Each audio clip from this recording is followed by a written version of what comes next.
구준엽이 애도하는 가운데 서희원의 갑작스러운 별세 소식이 전해지며 충격과 의문이 동시에 몰아치고 있습니다. 공식적인 사인은 폐렴으로 알려졌지만 그녀의 죽음을 둘러싼 수많은 의혹과 미심쩍은 정황들이 속속 드러나며 진실에 대한 궁금증이 증폭되고 있는데요. 특히 서희원이 남긴 유산 1,100억 원이 누구에게 돌아갈지 의혹이 커지고 있는데 중화권 매체에서도 이 사건을 연일 대서특필하며 다양한 가능성을 제기하고 있습니다. 그녀의 사망을 둘러싼 미스터리는 여전히 풀리지 않고 있으며 많은 사람들이 이 죽음이 단순한 자연사가 아닐 것이라는 의심이 커지고 있는데요. 무엇보다도 서희원이 세상을 떠나기 불과 몇 시간 전 동생이 SNS에 올린 영상이 논란의 중심에 섰는데 그 영상 속에서 서희원의 가족들은 한껏 들뜬 분위기 속에서 환하게 웃으며 춤을 추고 있었죠. 만약 서희원이 그렇게 심각한 건강 상태였다면 어떻게 가족들은 그토록 아무렇지 않게 춤을 추며 즐거운 시간을 보낼 수 있었을까요? 그런데 더욱 섬뜩한 것은 그 영상이 서희원이 사망하기 직전 갑자기 삭제되었다는 점인데 누가, 왜, 무슨 이유로 그 영상을 지운 것일까요? 마치 누군가 이 죽음을 둘러싼 미스터리를 감추려는 듯한 인상을 지울 수 없습니다. 서희원의 죽음은 결코 평범한 것이 아닌데 동생이자 유명 연예인인 서희재와 가족들과 함께 일본 여행을 떠난 상태에서 비극을 맞이했는데 이들이 일본으로 출국한 것은 1월 29일. 하지만 놀랍게도 서희원은 이미 그때부터 기침과 천식 증상을 보이고 있었죠. 단순한 감기 증상이었을까요? 아니면 그보다 훨씬 심각한 건강 이상이 있었던 걸까요? 가족들의 증언에 따르면 서희원은 이미 몸이 좋지 않았지만 가족들과의 즐거운 여행을 포기하고 싶지 않았다고 했는데 서희원은 일본에 도착하자마자 몸 상태는 급격히 악화되기 시작했습니다. 첫날인 1월 29일 일본에 도착한 그녀는 온천에 몸을 담갔는데 뜨거운 물이 오히려 서희원의 건강을 악화시킨 것은 아닐까요? 다음 날인 1월 30일과 31일 서희원은 몸이 좋지 않아 호텔방에서 꼼짝도 하지 않았는데 단순한 피로였을까요? 아니면 그때부터 이미 생명이 위태로운 상황이었던 걸까요? 급기야 31일 밤 그녀의 상태는 심각해졌고 결국 병원으로 긴급 이송되었습니다. 병원에서 치료를 받고 새벽에 다시 호텔로 돌아왔지만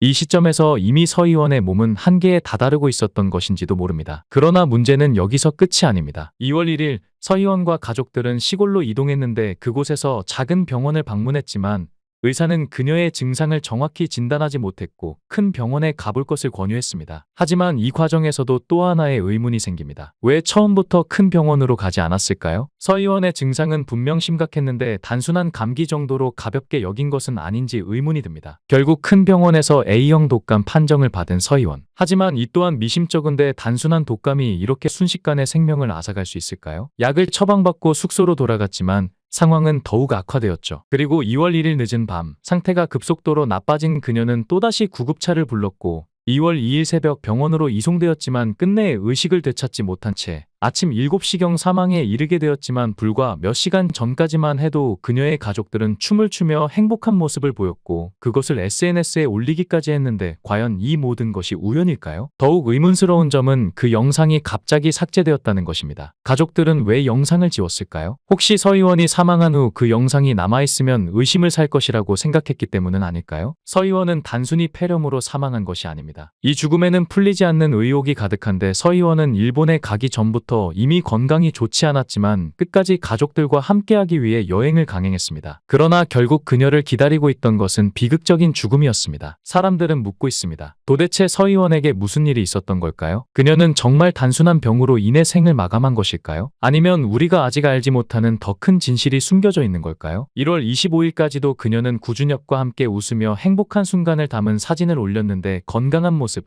환한 미소. 아무도 그녀의 죽음을 상상조차 하지 못했죠. 그래서일까? 2월 2일 사망 소식이 처음 퍼졌을 때 중화권 대중들은 이것이 터무니없는 가짜 뉴스라고 믿어 의심치 않았는데 불과 며칠 전까지도 생생하게 살아 숨쉬던 그녀였으니까요. 그 충격적인 소식이 최초로 전해진 곳은 일본의 한 여행 쇼핑 미식 관련 페이스북 페이지였는데 해당 계정은 대만의 48세 배우가 일본에서 독감으로 사망했다라고 언급하며 그 배우는 한때 꽃보다 남자가 방영될 당시 활약했던 인물이며 남편은 외국인이라고 말했죠. 이 단서들은 중화권 네티즌들 사이에서 빠르게 퍼졌고 곧 서희원의 이름이 거론되기 시작했으나 팬들은 이를 믿지 않았는데요. 그들의 사랑하는 스타가 이렇게 갑작스럽게 세상을 떠났을 리 없다고 생각했고 그들은 해당 페이스북 운영자를 향해 분노를 쏟아냈고 거짓을 퍼뜨리지 말라며 악플로 공격했죠. 하지만 그 운영자는 확신에 차 있었는데 잠시 후 가족들이 직접 공식 발표를 할 것이다. 내 말을 가짜 뉴스라고 한 사람들은 모두 내게 사과해야 할 것이라고 단언했는데요. 그리고 마침내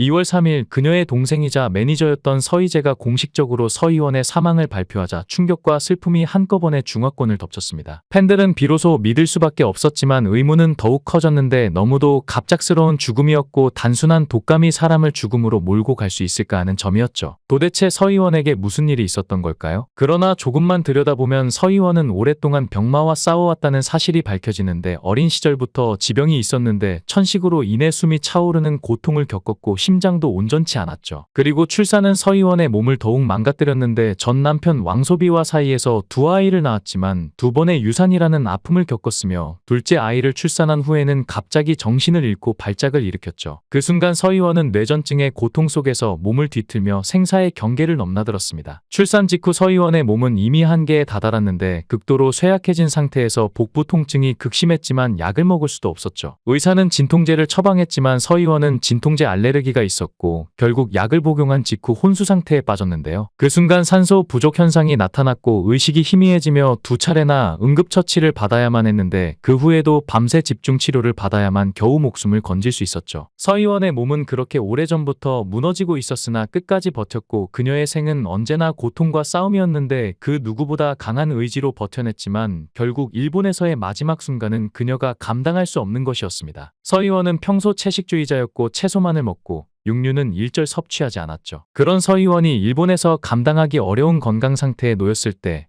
모든 것은 이미 예견된 운명이었을지도 모릅니다. 현재 서희원의 유골은 일본에서 화장된 후 대만으로 돌아오는 중인데 가족들은 큰 슬픔에 빠져 있으며 기자들의 끊임없는 연락과 취재 요청에도 일절 응답하지 않고 있죠. 서희원의 어머니는 대만으로 돌아가 공항에 도착하면 기자들에게 부탁하고 싶다고 말했는데 제발 나를 찍지 말아달라. 희원이도 생전에 그런 걸 싫어했다. 그 아이의 바람을 지켜줘야 하지 않겠느냐. 이 모든 사태가 벌어지는 동안 한 사람이 더 주목을 받았는데 서희원의 전 남편 왕소비. 그는 원래 태국에서 휴가를 보내고 있었으나 전처의 비보를 접한 그는 즉시 모든 일정을 접고 대만으로 돌아왔죠. 왕소비는 단순한 전 남편이 아니었는데 그는 중화권에서 식품 사업으로 성공한 재벌 기업가였으나 서희원과 이혼한 이후 그들은 끊임없는 법적 분쟁에 휘말렸죠. 아이들의 양육비 문제로 소송이 진행 중이었으며 원래는 2월 27일에 재판이 열릴 예정이었으나 그 재판은 이제 열리지 않을 것입니다. 어쩌면 서희원은 너무도 지쳐 있었고 이제야 비로소 모든 고통에서 해방된 것일지도 모릅니다. 그러나 그녀를 사랑했던 사람들, 그녀의 가족들, 그녀를 기억하는 모든 사람들은 아직도 믿을 수 없는데 가슴을 찢는 슬픔 속에서 하나의 질문을 던질 수밖에 없는데 정말 이것이 운명이었을까? 그녀의 죽음에 감춰진 진실은 없을까? 서희원이 왕소비를 상대로 법정 싸움을 걸어올린 것은 단순한 경제적 문제를 넘어선 가혹한 이혼합의 파기 혐의 때문이었죠. 서희원은 왕소비가 2022년 3월 구준엽과 재혼한 순간부터 이혼합의서에서 명백히 약속된 생활비 지급을 단칼에 끊어버렸다고 폭로했죠. 서희원이 왕소비에게서 받아야 할 금액은 무려 2억 1,600만 원에 달했으나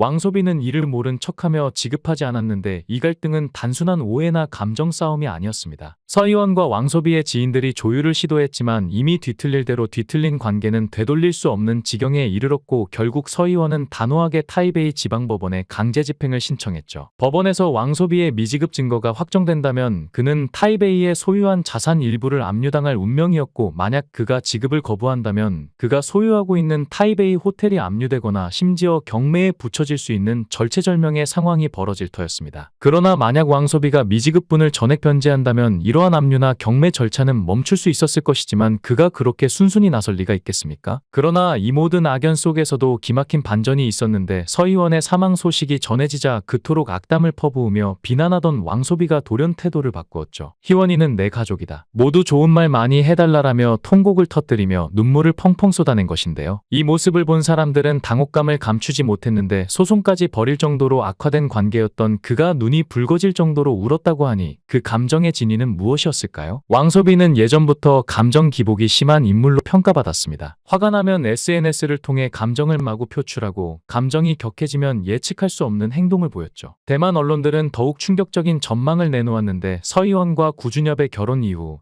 이 모든 법적 공방은 이제 구준엽이 이어받게 될 수도 있다. 서희원과 구준엽은 지난 2022년 2월 8일 한국에서 혼인신고를 마쳤으며 이에 따라 구준엽이 법적으로 서의원의 상속 1순위자가 되었습니다. 이러한 정황을 두고 대만 매체들은 이제 구준엽이 서의원을 대신해 법적 싸움을 이어나갈 것이라는 전망을 내놓고 있죠. 또 한중국 역술가는 2024년 11월 13일 자신의 SNS에 충격적인 예언을 남겼는데 서의원이 50세를 넘기면 생명의 재난을 맞이하게 될 것이며 곧 세상을 떠날 것이라는 섬뜩한 경고였죠. 서의원은 1976년생 중국식 나이 계산법에 따르면 정확히 50세에 접어든 순간 비극이 찾아왔죠. 마치 운명의 시계가 정해진 듯 서의원은 예언대로 세상을 떠났고 이 사실이 알려지자 사람들은 경악을 금치 못했는데 생사를 가르는 운명의 장난이 이렇게까지 정밀할 수 있다는 것인가? 혹은 단순한 우연이었을까? 그러나 더욱 기가 막힌 것은 또 다른 중국의 역술가가 내놓은 후속 발언이었죠. 그는 서의원이 구준엽과 급히 결혼한 것이 치명적인 실수였으며 둘의 궁합이 맞지 않아 그녀의 건강운을 심각하게 해쳤다고 주장했죠. 심지어 서의원은 금의 기운을 지닌 인물이고 구준엽은 화의 기운을 지닌 사람이다. 화는 금을 녹여 없애는 기운이므로 결국 구준엽이 서의원을 해친 셈이다라는 해괴한 논리를 펼쳤는데요. 한술 더 떠 구준엽과의 결혼은 전 남편을 분노하게 했고 그 분노가 결국 서의원에게 화가 되어 돌아갔다라는 어처구니 없는 말을 덧붙였죠. 이쯤 되면 미신을 믿는 수준이 아니라